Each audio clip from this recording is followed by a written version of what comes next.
Hi friends, welcome back to my channel. నేను ఈరోజు కుట్టేసిన డ్రెస్కి ఫ్రంట్ ఓపెన్ పెట్టి జిప్ ఎలా వేయాలనేది అయితే చూపిస్తున్నాను. చూడండి ఫ్రెండ్స్, ఈ విధంగా ఒక 2 ఇంచెస్ ఉండేలాగా ఒక పీస్ అయితే తీసుకుని చుట్టూ ఈ విధంగా ఫోల్డ్ చేసి స్టిచ్ చేసేసుకోవాలి. జిప్ ఎంత పొడవు ఉందో అంత పొడవు చూసుకుని మిడిల్లోకి ఇలా మార్కింగ్ అయితే పెట్టుకోవాలి.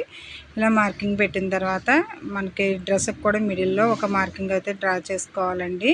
ఇది ఫీడింగ్ డ్రెస్ కోసం అయితే ఇది కస్టమర్ ఇచ్చారు.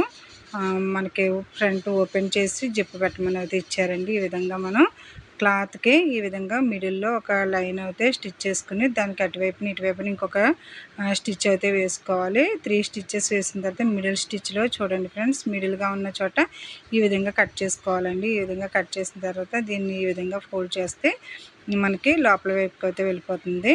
జిప్ ఎంత పొడవు ఉందో అంత పొడవే మనం ఈ ఓపెన్ అనేది పెట్టుకోవాలి. ఇలా పెట్టిన తర్వాత ఇప్పుడు చూడండి ఫ్రెండ్స్, నేను జిప్ ఏ విధంగా స్టిచ్ చేస్తున్నాను అనేది ఈ విధంగా పెట్టుకుని మన సింగిల్ ఫుట్తో అయినా స్టిచ్ చేసుకోవచ్చు, నార్మల్ ఫుట్తో అయినా ఈ విధంగా స్టిచ్ చేసుకోవచ్చు అండి.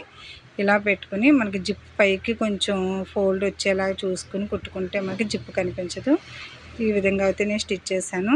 Thank you friends. మా వీడియో కనుక మీకు నచ్చినట్లయితే మా ఛానల్ని సబ్స్క్రైబ్ చేసుకోండి, లైక్ చేసి షేర్ చేయండి ఫ్రెండ్స్. ఈ విధంగా నేను లాంగ్ వీడియోలో కూడా అప్లోడ్ చేశాను, చూడండి. Thank you.